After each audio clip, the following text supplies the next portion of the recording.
Close your eyes for a moment and imagine it's a regular Tuesday morning. The sky is blue, coffee brews in your kitchen. Life moves with its usual rhythm until everything changes in an instant. Sirens scream, towers fall, and the world as we know it is forever altered. September 11th, 2001 wasn't just a day of national tragedy. For thousands, it became deeply personal, a moment where fate, fear, and faith collided. Some were in the towers, others watched from afar, powerless, and many more still carry the invisible scars of that day, wounds that never fully healed. This collection isn't about history or politics, it's about people, ordinary individuals who found themselves at the center of something unimaginable. Some were saved by strange coincidences, others felt something unexplainable, a whisper, a warning, a dream. These are stories of survival, loss, intuition, connection, and the mysteries that still linger 2 decades later. As you read each account, I encourage you to pause, breathe, and reflect on how fragile and precious life truly is. Jacob's story opens the door to a world where a simple delay might be destiny. Ethan's family photographs hint at eerie premonitions. Lucas shares the terror of an elevator ride turned nightmare, and Nathan recounts a sibling bond that transcends death. From Olivia's daughter's chilling vision to Michael's ghostly encounters, each chapter is a thread in a larger emotional tapestry. These aren't just stories, they're echoes of a shared experience that changed all of us in some way. Now, take a deep breath, step into their memories, and maybe, just maybe, you'll recognize a piece of yourself in their courage, pain, or hope. Let us begin with Jacob. Good evening, everyone. My name is Jacob, and I've lived in Brooklyn, New York since 1990. The story I'm about to share happened back in September 2001, and the memories of that day remain deeply etched in my mind. At the time, I was 28 years old and had been working as a maintenance technician at the World Trade Center for about 3 years. My daily responsibilities involved inspecting elevators, ensuring safety compliance, and maintaining critical systems within the North Tower. Normally, my commute took around 45 minutes, and I consistently made a point of arriving early to enjoy coffee with my colleagues and prepare for the day's tasks. However, in early September, a series of unusual events disrupted my routine. Twice in a row, inexplicably, I found myself running late, something completely out of character for me. The first incident occurred about 2 weeks before the attacks. I had a restless night, tossing and turning until dawn. When sleep finally came, my alarm failed to ring, causing me to oversleep significantly. My supervisor reprimanded me when I arrived late, and it deeply bothered me since I valued punctuality greatly. The second incident, just 2 days before September 11th, was even more unsettling. That night, I had a vividly disturbing nightmare, something I'd never experienced before. In my dream, thick smoke engulfed everything. Flames roared fiercely, and people panicked amid unimaginable chaos. I woke up drenched in sweat, heart pounding, and couldn't shake the anxiety, spending the rest of the night awake. The following morning, despite my best efforts to leave early, obstacles kept appearing on my commute. Unusual traffic jams and unexpected road work delayed me dramatically. When I finally arrived, I discovered I had missed an important scheduling meeting due to my lateness. My shift was abruptly changed. Instead of my usual morning shift, I was reassigned to the overnight shift from the evening of September 10th through the morning of the 11th. On the evening of September 10th, as I prepared to leave home around 9 p.m., my fiancée hugged me tightly, something unusual for her.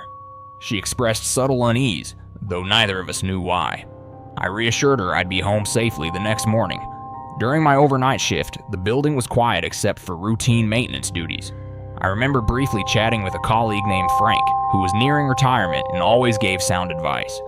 As dawn approached, I was exhausted and hungry. Around 8:15 a.m., I told Frank I'd quickly grab breakfast at a nearby cafe and return shortly.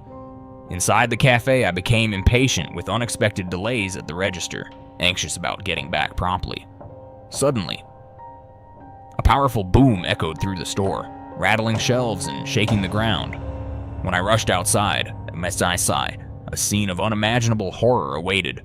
Debris raining down, thick smoke pouring from the North Tower where I'd just been. Sirens wailed, glass shattered, and people ran in panic. Amid the chaos, I saw a small child standing alone and crying near the lobby entrance. Instinct took over, and without thinking, I ran toward him, scooping him up and quickly moving behind a safety barrier established by rescue workers. Moments after placing the child down, a deafening roar filled the air as the tower collapsed, sending a cloud of dust and debris surging through the streets. Later, I learned that many colleagues, including Frank, were among those who did not survive. Since then, I've carried deep survivor's guilt alongside profound gratitude for the small events, delays, nightmares, traffic that inadvertently saved my life. Every day, I remember that tragedy, reminding myself to honor the memory of those who were lost by appreciating every moment I'm given. Jacob's story reminds us how fragile timing can be, how a traffic jam, a nightmare, or even a hug can shift the course of fate. But for some, the signs came in more haunting forms, like images caught in time, echoing a future no one could have imagined. That brings us to Ethan, a son left holding on to photographs that may have revealed more than just memories. I never imagined that an ordinary photograph could become such a haunting prophecy. My name is Ethan, and at that time, I had just turned 17, living with my family in Boston. In September 2001, my father, Jonathan, a successful business executive, had an important business trip scheduled at the World Trade Center in New York. That trip still haunts my family and me to this very day. A few days before my father's departure, our family organized a small, warm gathering at home to say goodbye and wish him a successful trip. That evening was filled with laughter, joyful conversations, and the warmth of a happy family. My mother, always thoughtful and gentle, prepared all my father's favorite dishes.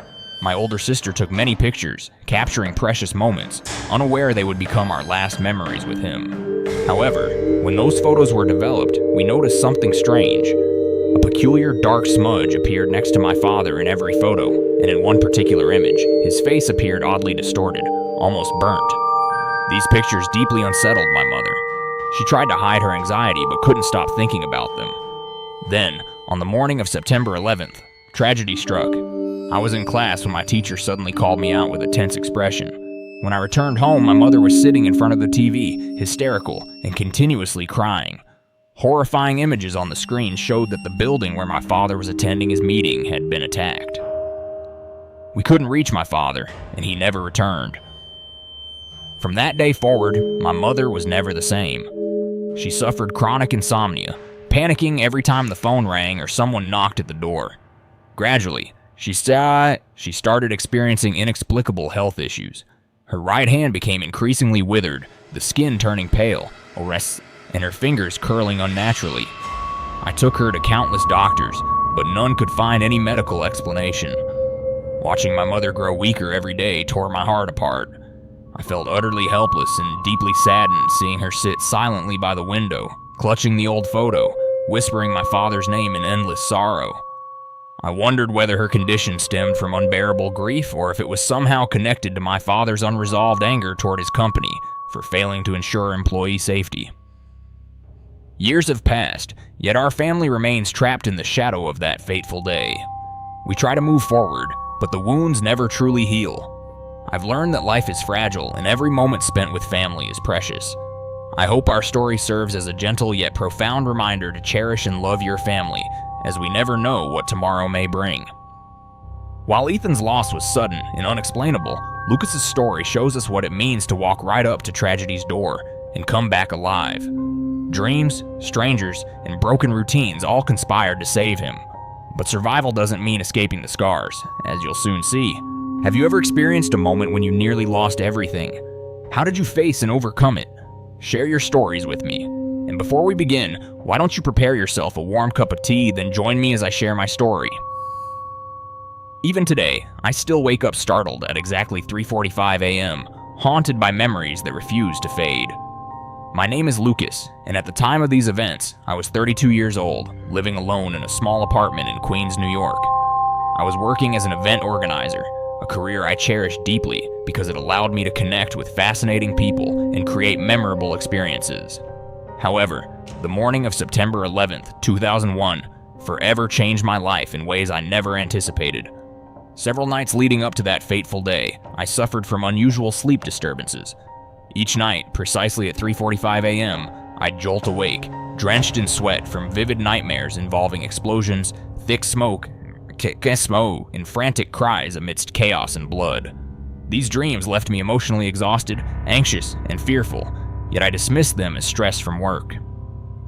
On the morning of September 11th, I had an important meeting scheduled at the World Trade Center. As I prepared to leave my apartment, several odd incidents occurred, beginning with my watch, which had inexplicably stopped working exactly at 8:45. Shaking it off as a mere coincidence, I hurried out to catch the subway. Standing on the subway platform, I was startled when an elderly woman suddenly grabbed my arm. Her eyes pierced deeply into mine as she whispered urgently, "Ashes will rain from the sky today. Be careful." Her words left me unsettled, yet I convinced myself she was merely confused or disturbed. When I reached the World Trade Center, panic surged through me as I realized I'd left critical documents at home. Annoyed by my uncharacteristic forgetfulness, I quickly returned to retrieve them, which significantly delayed my schedule. Upon returning to the building, I rushed into the elevator, heading to my meeting on a higher floor. Suddenly, between the 22nd and 23rd floors, the elevator shook violently, and an overwhelming smell of fuel filled the confined space. The lights flickered ominously, then died completely, plunging us into suffocating darkness. Fear tightened my chest, and every breath became shallow and rapid. People around me began screaming and pounding desperately against the doors. After what felt like an eternity, firefighters managed to pry the doors open, guiding us hurriedly down the emergency stairs. Emerging onto the street was surreal. Papers floated down slowly like sinister confetti. Thick smoke clouded the sky, and people fled in every direction, screaming and crying. Months after the tragedy, while attending a survivor support group, I once again encountered the elderly woman from the subway. Seeing her sent chills down my spine. She approached me gently, and with compassion in her eyes, she explained that she'd lost her son in a past tragedy, which had given her an unusual sensitivity to impending danger. Her words that day helped me to realize how interconnected our lives can be, often in ways we cannot fully comprehend. Now, years later, the memories of that day, the chaos, the desperation in the elevator, and the wise elderly woman's eerie yet profound warning remain vivid. They remind me daily of life's fragility and inspire me to live fully, cherishing every moment and every encounter along the way. Lucas found himself haunted by both dreams and destiny, but in Nathan's story, the haunting came from a bond between siblings, a connection so powerful that it seemed to transcend space, time, and even life itself. Some ties are just too deep to be broken. I hope you're comfortable and maybe even have your favorite drink nearby, as the story I'm about to share can be emotionally intense. Before we start, let me ask you, do you believe in an invisible connection between loved ones? Have you ever experienced something like that yourself? Please feel free to share your thoughts or experiences with me. My name is Nathan, and back in 2001, I was 25 years old, living with my family in a small town in Ohio. My younger sister, Sarah, who was 23 at the time, had moved to New York City in 1999, determined to build a new life and pursue exciting opportunities. She quickly found her passion as a tour guide at the World Trade Center, a job she deeply loved and excelled in. Several nights leading up to September 11th, my mother began having troubling dreams she couldn't fully explain. Each night, she would wake up shaken, telling me she had visions of Sarah trapped somewhere dark and filled with smoke, repeatedly calling our mother's name. Though deeply unsettled, we tried to reassure her, attributing it to her anxiety over Sarah being so far away. On the evening of September 10th, Sarah called home. It was unusually late, and something about her voice felt different, soft, tender, and full of unspoken emotion. She told me how much she loved and missed us, that she couldn't wait to see us soon. Before ending the call, she hesitated briefly and said, "Promise you'll always look after Mom." Those words stayed with me, heavier and more profound than I realized at that moment. The next morning, our family woke up to unsettling news. My mother, usually the calmest person, had been rushed to the hospital due to sudden and unexplained anxiety attacks. Doctors found nothing medically wrong, yet she insisted something terrible was happening. Moments later, horrifying news flashed across screens everywhere. The World Trade Center had been attacked. In those chaotic hours, we desperately tried reaching Sarah, but every call went unanswered. As the towers fell, our fears became a devastating reality. Sarah was among those lost that tragic morning. Our family's world shattered.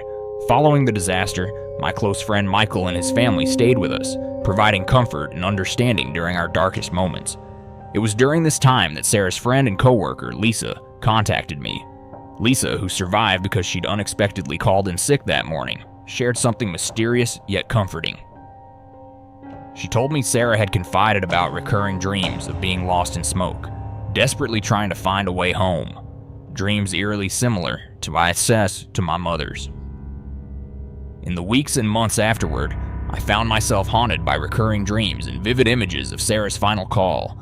Each dream replayed the desperate, smoky scene my mother and Lisa described, as if I were somehow connected to her last moments. Even now, years later, those memories remain vivid, reminding me of life's fragility and the mysterious connections between loved ones. This experience reshaped my beliefs, showing me how deeply intertwined our lives truly are, even beyond understanding. Each painful loss we endure serves as a powerful reminder to slow down, cherish deeply, and love profoundly the people who are still with us. Have you ever experienced something similar? How did you cope and find meaning afterward? I encourage you to share your stories of loss, recovery, or spiritual connection, so we can find comfort and strength in our shared experiences. While Nathan's family searched for answers through heartbreak, Olivia's story turns our gaze towards something more mysterious. How a child's fevered whisper and a shadow in an empty hallway became warnings of an unspeakable day. Some messages arrive just in time, even if we don't understand them right away. Have you ever encountered moments in life that seem beyond mere coincidence, moments that feel guided by an unseen force? My name is Olivia, and in September 2001, at the age of 30, I was working as an accountant on the 89th floor of the North Tower at the World Trade Center in New York. My world revolved around my daughter Ava, who was 4 years old at the time. The evening of September 10th began like any other late night at the office, but it quickly took an unsettling turn. While finishing up my reports, I saw something strange. A fleeting shadow passed swiftly by my office door. Thinking it was a coworker, I called out, but only silence replied. Uneasy, I checked the hallway, finding nothing but an eerie emptiness.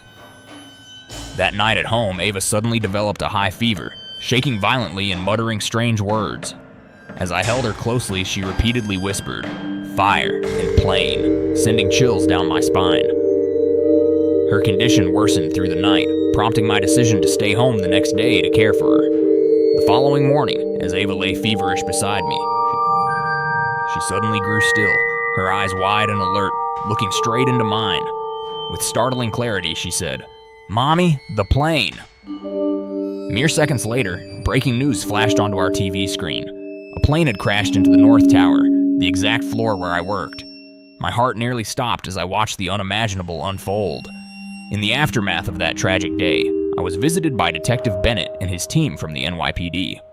They were thoroughly investigating survivors' experiences. When I described the shadowy figure at my office and Ava's eerie predictions, Detective Bennett paused thoughtfully. He then revealed something astonishing. Numerous survivors had reported similar strange phenomena, unexplained visions, or unsettling dreams in the days leading up to the attacks.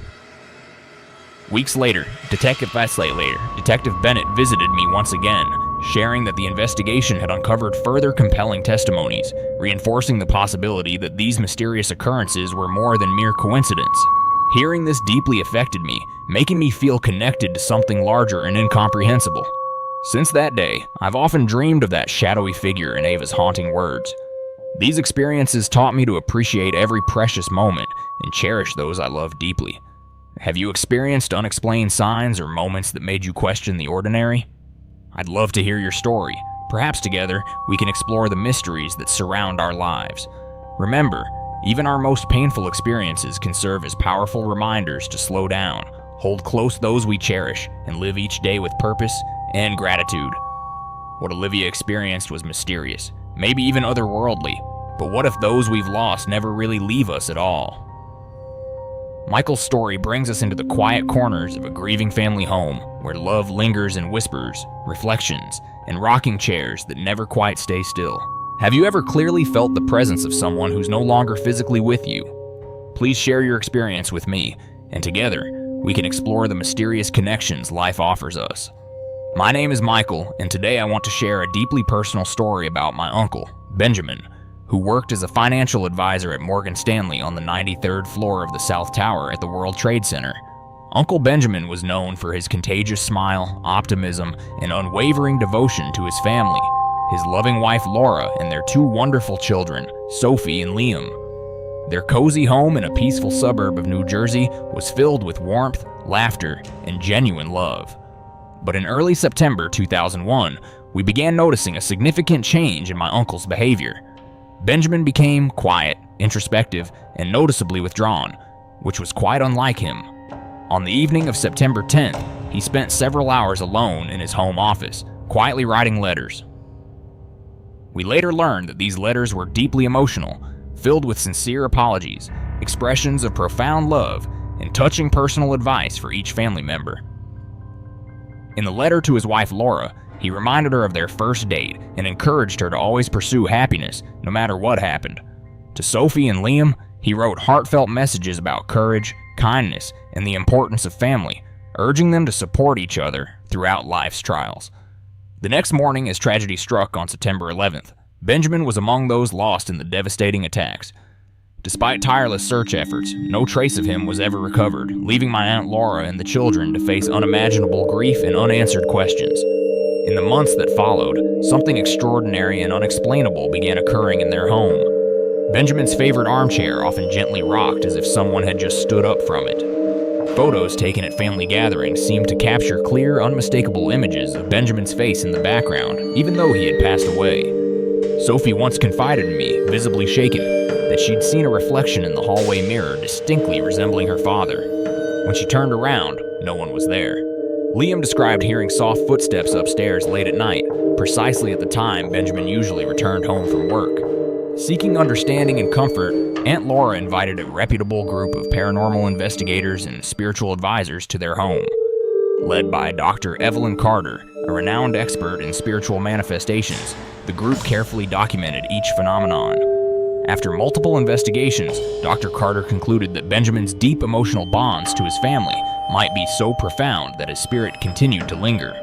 They found unusual fluctuations in electromagnetic fields, particularly around Benjamin's favorite armchair and in areas where Sophie and Liam reported experiences. Dr. Carter's team also recorded faint, whisper-like audio clips, seemingly resembling Benjamin's voice, gently reassuring his family of his continued presence. While these events initially brought solace, the mysterious nature of some occurrences occasionally left the family feeling uneasy and uncertain. Could these manifestations truly be Benjamin's spirit, or was there another explanation we couldn't yet comprehend? To this day, our family remains deeply moved by these experiences and the profound emotional legacy Benjamin left behind. We continue to reflect upon his heartfelt letters, each word echoing clearly through the years as if he were still guiding and supporting us. These experiences have taught us that while our loved ones might leave us physically, the spiritual and emotional bonds remain eternally strong.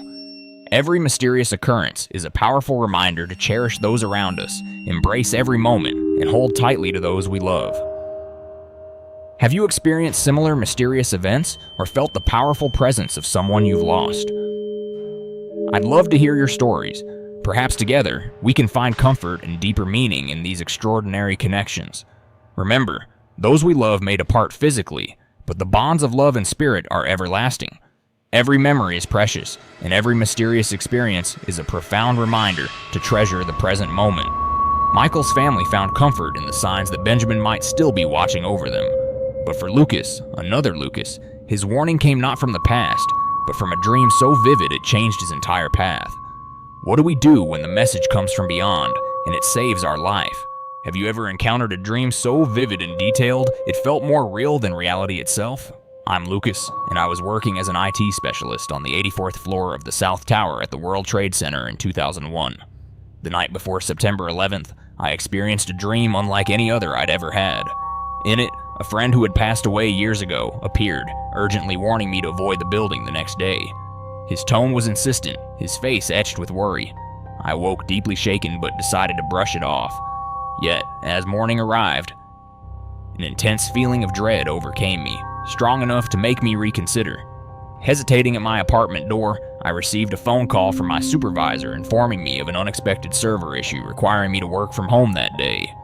As news broke about the attacks, I stared at my television, numb yet profoundly grateful. Months later, when discussing this experience with other survivors at a support group, I discovered I wasn't alone. Several had experienced similar dreams or intuitions.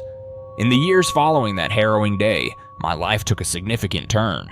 I found myself reflecting deeply on the fragility of life and how easily everything we take for granted can disappear. Determined to honor those who were lost, I began dedicating more time to community service and charitable activities.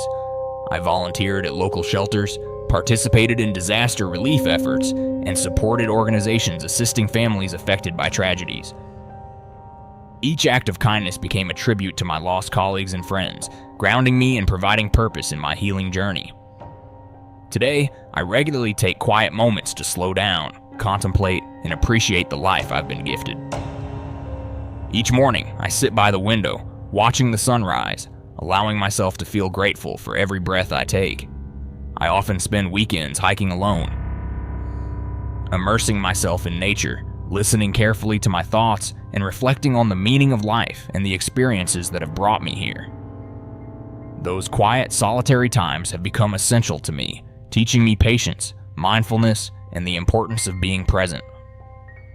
My involvement in charity and volunteering hasn't just been a way to help others, it has also profoundly transformed me from within. I've found immense healing in the stories of resilience and courage from the people I've met along the way. Each interaction, each conversation has reinforced a simple yet powerful truth. Our lives are intertwined, each person's story a valuable part of a larger narrative of hope and humanity. Sometimes, I still think about that vivid dream, recalling every detail as if it were yesterday. I wonder if perhaps there is an unseen connection, a thread that binds us together even beyond the limitations of this life. This experience has taught me humility, compassion, and, above all, gratitude. Gratitude for every second I'm still here and every opportunity I have to make a positive difference. Could these dreams be messages or warnings from beyond? Have you ever experienced something similarly inexplicable? Share your story. Perhaps we can find meaning together in these remarkable experiences. Every encounter, whether explainable or mysterious, reminds us how interconnected and meaningful our lives truly are. Lucas's dream was a private whisper of danger. But for Daniel, the message came during the chaos itself, in the heat, the dust, and the collapse of steel and concrete. His story shows us that sometimes it's not just what we see or hear, but who we trust in the moment that matters most. Sometimes, amid chaos and devastation, something happens that defies all logic, something that makes you question the boundary between our world and whatever lies beyond. My name is Daniel, and in 2001, I was a firefighter with the FDNY, stationed near Lower Manhattan. The morning of September 11th is one that I'll never forget. When my unit arrived at the World Trade Center, the scene was indescribably horrific. Thick, choking smoke clouded our vision. Debris fell like relentless rain. And terrified people ran in every direction, desperation etched into their faces.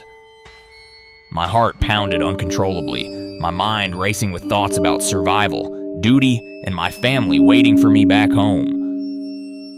As we entered the lobby of the South Tower, the reality hit me hard. Everything was louder, hotter, and more disorienting than anything I had experienced in training. I felt my breath quicken, anxiety creeping up as adrenaline surged through my body. Just as we were about to ascend, my fellow firefighter, Brian, suddenly grabbed my arm tightly. I turned to look at him, his face pale, eyes wide with an expression I had never seen before. "We have to wait here a moment," Brian insisted urgently. Confused but trusting him implicitly, I signaled our team to pause. Moments later, a thunderous crash echoed from above, sending massive debris cascading dangerously close to where we stood. Had we continued, we wouldn't have survived. Weeks after that harrowing experience, Brian shared something deeply personal with me. He confessed he'd vividly seen his late father standing in front of him at that moment in the lobby, silently raising his hand, signaling us to stop. Brian's father had been a dedicated firefighter who tragically lost his life heroically battling a massive blaze years before. Brian often spoke about him, particularly recalling his unwavering courage, his steady voice guiding him in difficult times, and how his father would always reassure him, saying, "Trust your instincts, son. They're there for a reason." Brian's encounter profoundly impacted all of us, solidifying our bond as teammates and deepening our belief in forces we cannot always explain. We were reminded that courage and intuition often intertwine, guiding us in critical moments. Throughout my years as a firefighter, one vital lesson I learned and would share with anyone is always to trust your instincts, especially in moments of crisis. Never underestimate the power of calmness under pressure. Taking even a split second to reassess your surroundings can make the difference between life and death. Have you experienced moments of powerful intuition or unexplained guidance in critical situations? Sharing your stories might help someone else navigate their own challenges, reminding us all that we're never truly alone. Remember, each moment we live is invaluable. Let's cherish every opportunity we have to protect, support, and learn from one another.